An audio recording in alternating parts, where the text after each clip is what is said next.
know, I've been thinking... Nothing democratic has ever come after those words. No, this is actually democratic, I promise. See, I was thinking about that one monologue I made last week. You know, the one about Super Earth being corrupt and all. Yeah, honestly, I'm surprised that you haven't been labeled as a traitor yet. I mean, I must have reported you to our democracy officer like 37 times. They really know how to fix that. Essentially, while I did find that Super Earth is in fact 100% corrupt, I was thinking about the potential alternative factions which we may have had the opportunity to fight for. What?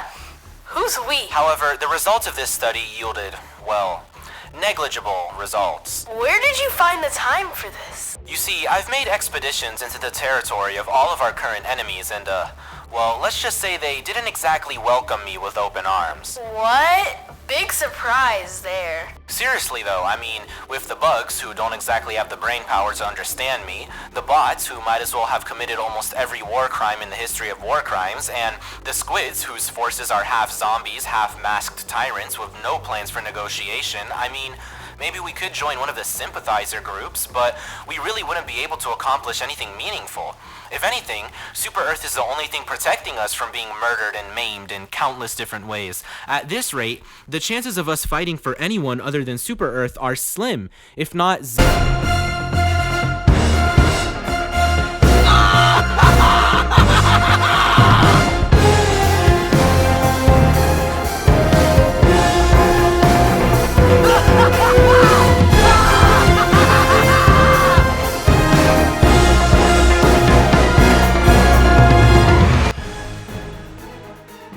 In Helldivers 2, humanity as a whole has been organized into the Federation of Super Earth and lives under their supreme ruling forever and ever.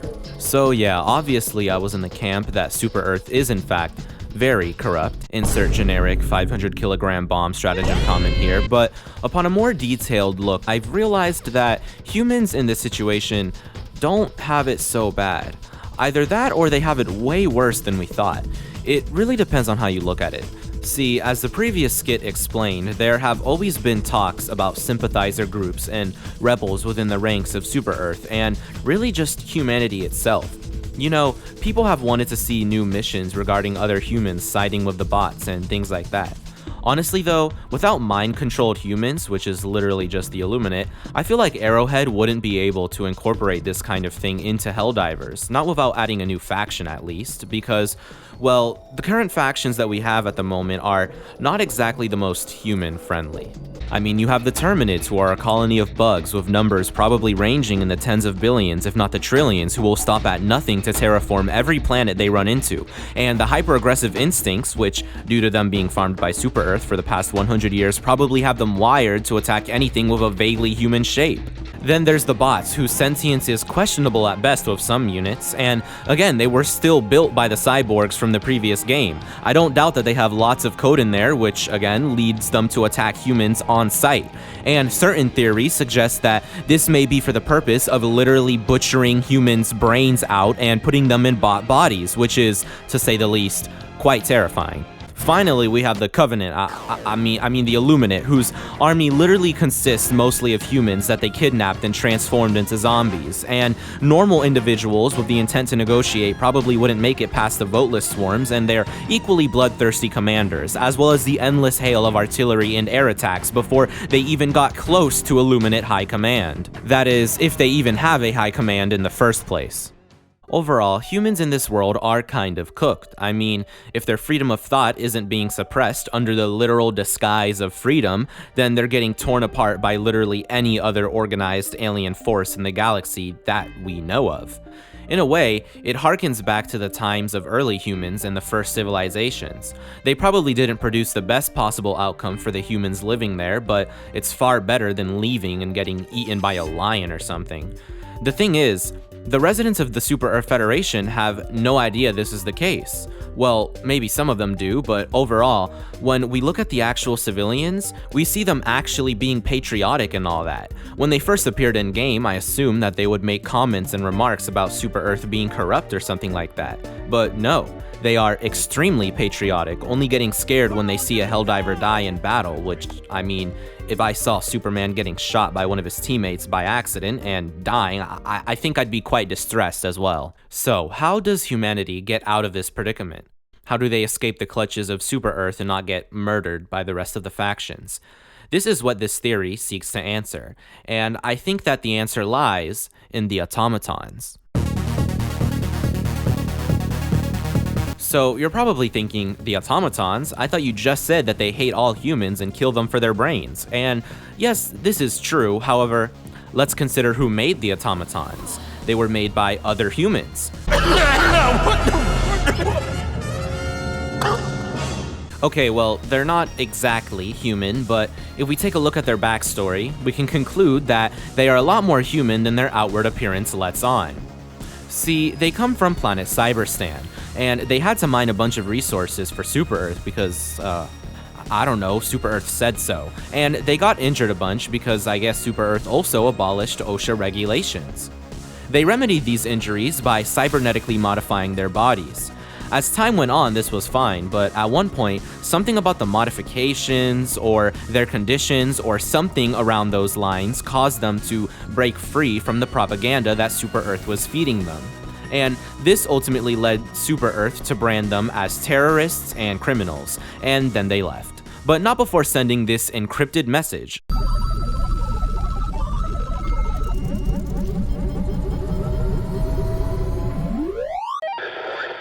We, the collective from Cyborgs, unanimously assert our independence from Super Earth. We have the right to defend our homes in the brainwashed Helldivers. I assure them the automatons will not suffer as we had under the oppression of Super Earth. Now, this is great for those in humanity that aren't brainwashed, at least. See, in this message, the automatons are referred to as the Cyborgs' children. This means that somewhere beyond the edges of the galaxy, the Cyborgs are still present, simply commanding their children from afar. Now, the Cyborgs have made many questionable decisions regarding the Helldivers. However, they are surely still human. If a rogue human ship were to make it to the outer edges of the automaton side of the galaxy and send a transmission siding with the Cyborgs, then I'd at least give them a 50% chance of not getting blown up, because the Cyborgs could always use more dissenters of Super Earth in their ranks. Now, it's important to mention that the Cyborgs are in fact socialist, and whether or not that's a good or bad thing is not an argument I'll get involved in. However, I will say, assuming you're okay with getting a plethora of cybernetic modifications to your body, which I would argue isn't even that bad, I'd say that it's honestly not that bad of a deal compared to getting shot on sight because you remembered what real freedom of expression was.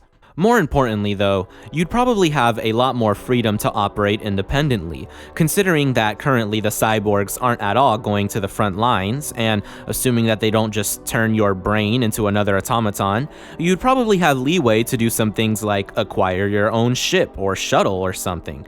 If ships like the Extraction Shuttle exist, then surely slightly bigger ships, but not to the extent of the size that the Super Destroyers are, would exist for small groups of people with hopefully FTL travel functionality. Once you acquire something like that, then if you really don't like the Cyborgs, you could just straight up leave.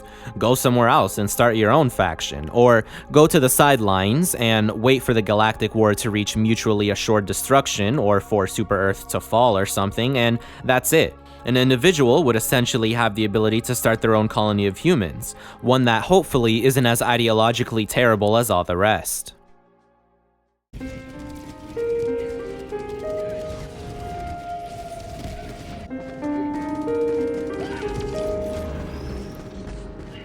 However, this very theoretical scenario is just a scenario.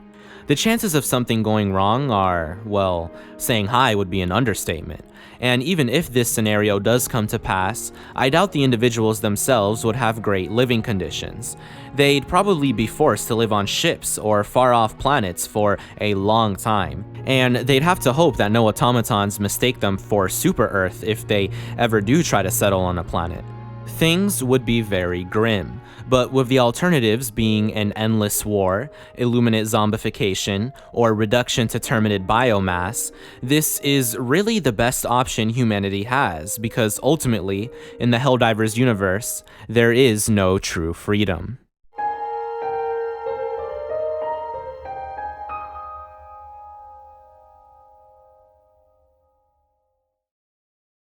But hey, that's... Nah, I'm just kidding, I'm not doing that bit. But seriously, do remember that this is just a theory that I've been thinking about, which I only fully expressed basically today. There might be a few mistakes, so if there are any, please let me know in the comments so I can put them in the pinned comment. With that being said, thanks for watching this video. If you enjoyed it and you want to see more, subscribe with notifications. And if you like this video, well, like it. With that out of the way, thanks for watching, and goodbye.